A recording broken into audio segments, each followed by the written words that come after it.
Assalamualaikum warahmatullahi wabarakatuh.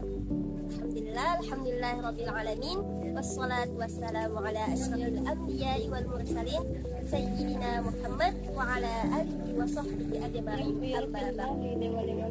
Halo teman-teman, perkenalkan nama saya Faikatul Hikmah dari Prodi Pendidikan Bahasa Arab. Kali ini saya akan menjelaskan tentang abstrak dan simpulan. Abstrak dan simpulan adalah dua bagian penting dalam karya ilmiah. Keduanya sama-sama berisi ringkasan, tetapi memiliki fungsi yang berbeda. Abstrak berfungsi sebagai gambaran awal atau pintu masuk bagi pembaca, sedangkan simpulan berfungsi sebagai penutup yang memberikan jawaban akhir dari penelitian. Memahami keduanya sangat penting dalam penulisan karya ilmiah karena dapat memengaruhi kualitas teks ilmiah. Kita masuk ke pembahasan yang pertama, pengertian abstrak. Abstrak adalah ringkasan dari seluruh isi penelitian. Melalui abstrak, pembaca dapat mengetahui gambaran umum tanpa harus membaca seluruh isi karya ilmiah. Menurut Sugiono, abstrak berisi ringkasan tujuan, metodologi, hasil, dan kesimpulan penelitian secara singkat dan jelas. Sementara menurut Creswell, abstrak berfungsi untuk membantu pembaca untuk menentukan apakah penelitian ini relevan untuk dibaca lebih lanjut. Abstrak yang baik biasanya terdiri dari 4 unsur utama, yaitu 1. Latar belakang dan tujuan penelitian, yaitu alasan mengapa penelitian dilakukan.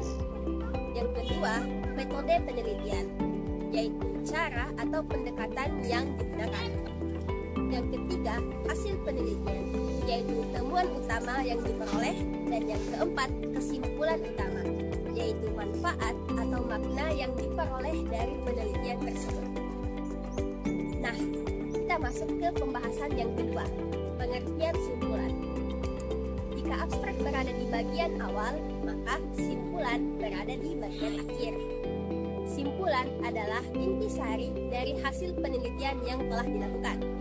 Nah, fungsi utama simpulan adalah untuk menjawab rumusan masalah dan menegaskan hasil penelitian.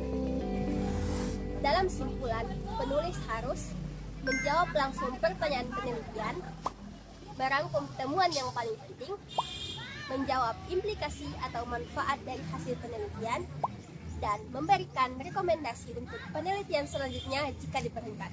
Hal yang perlu diingat adalah simpulan tidak boleh menambahkan data atau informasi baru yang belum dibahas sebelumnya dalam penelitian. Selanjutnya kita masuk ke pembahasan yang ketiga, yaitu perbedaan abstrak dan simpulan. Nah, terdapat beberapa perbedaan utama antara abstrak dan simpulan. Pertama, dari letaknya. Abstrak berada di awal karya ilmiah, sedangkan simpulan berada di akhir. Kedua, dari isinya. Abstrak memuat gambaran keseluruhan penelitian, mulai dari tujuan hingga hasil penelitian. Sementara simpulan berfokus pada hasil akhir dan jawaban terhadap rumusan masalah. Ketiga, dari tujuannya. Abstrak bertujuan menarik minat pembaca dan membantu proses seleksi artikel, sedangkan simpulan bertujuan memberikan penegasan akhir terhadap hasil penelitian. Nah, selanjutnya bagian yang keempat, hal yang harus dihindari. Ada beberapa kesalahan yang sering terjadi pada simpulan. Jangan memasukkan data baru atau argumen baru yang belum dibahas sebelumnya. Pada abstrak, hindari penggunaan kutipan atau referensi yang terlalu banyak. Selain itu, jangan membuat abstrak terlalu panjang dan jangan membuat simpulan yang hanya mengulang isi pembahasan tanpa memberikan makna atau sintesis. Nah, teman-teman, sebagai kesimpulan, abstrak dan simpulan memiliki peran yang berbeda tetapi saling melengkapi. Abstrak berfungsi memberikan gambaran awal penelitian kepada pembaca, Sedangkan simpulan berfungsi menegaskan hasil akhir penelitian.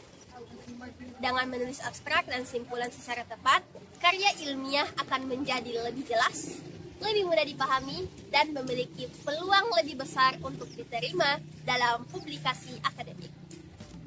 Sekian penjelasan dari saya. Terima kasih atas perhatiannya. Syukran, wallahu khairun hafizan, wa ma taufiquna illa billah. Wassalamualaikum warahmatullahi wabarakatuh.